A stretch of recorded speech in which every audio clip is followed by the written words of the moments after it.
Lebih dari sepekan invasi Rusia ke Ukraina telah membuat situasi Ukraina semakin mencekam. Baru saja kemarin, pasukan Rusia berhasil rebut PATN terbesar Eropa di Ukraina setelah sebelumnya terbakar akibat serangan pasukan Rusia. Kira-kira, jika perang berakhir, skenario apa yang akan terjadi selanjutnya? Bersama RBI TV, mari kita bahas skenario berakhirnya perang Rusia-Ukraina.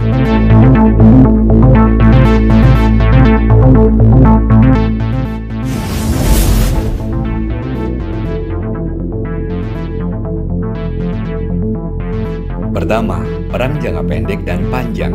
Di bawah skenario ini, perang jangka pendek akan terus dilakukan Rusia kepada Ukraina. Dengan meningkatkan serangan besar-besaran dengan segala persenjataannya, Rusia menargetkan infrastruktur nasional utama, pasokan energi dan jaringan komunikasi terputus. Ribuan warga sipil dipastikan sengsara. Kemudian Kiev, ibu kota Ukraina, akan dikuasai oleh Rusia.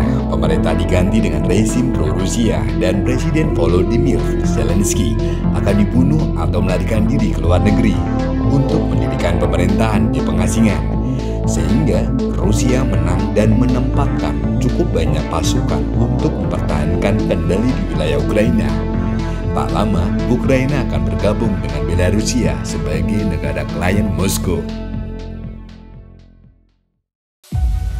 Skenario perang jangka panjangnya adalah Rusia membutuhkan waktu yang lama untuk menaklukkan Ukraina karena menemui hambatan-hambatan seperti logistik yang buruk dan kepemimpinan yang tidak kompeten serta pasukan yang kurang untuk menguasai wilayah Ukraina yang begitu luas.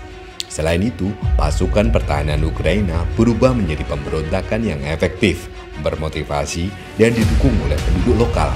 Barat akan terus menyediakan senjata dan amunisi. Rusia akan menempatkan pasukan dan menginvasi Ukraina sampai benar-benar Ukraina menyerah. Jadi, kemungkinan perang akan terjadi bertahun-tahun dan berakhir setelah kepemimpinan baru di Moskow.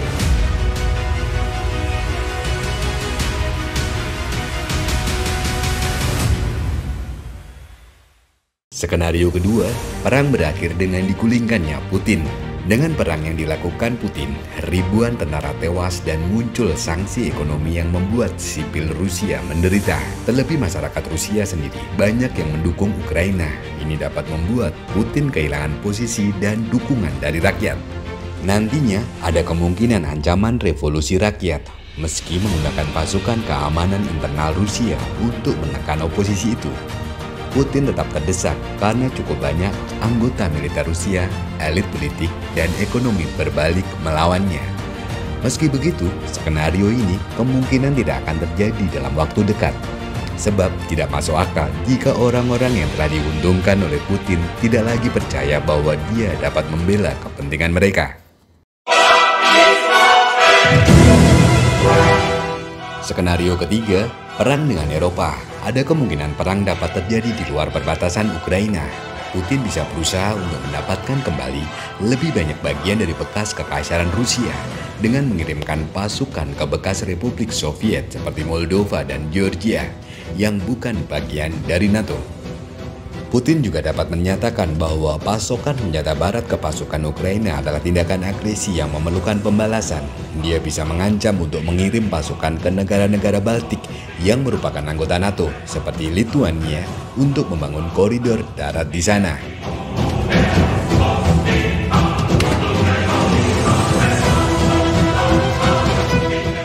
Jika Putin menghadapi kekalahan di Ukraina, bisa jadi ia memperpanjang serangannya ke wilayah lain.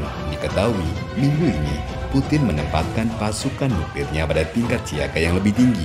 Sebagian besar analisis meragukan serangan nuklir dari Putin. Tetapi tidak menutup kemungkinan ini adalah peringatan dari Presiden Rusia tersebut kepada negara-negara lain. Nah, sekian berita mengenai skenario-skenario yang mungkin terjadi jika perang Rusia dan Ukraina berakhir. Sampai jumpa di berita selanjutnya. Be smart and be inspiring with RBI TV.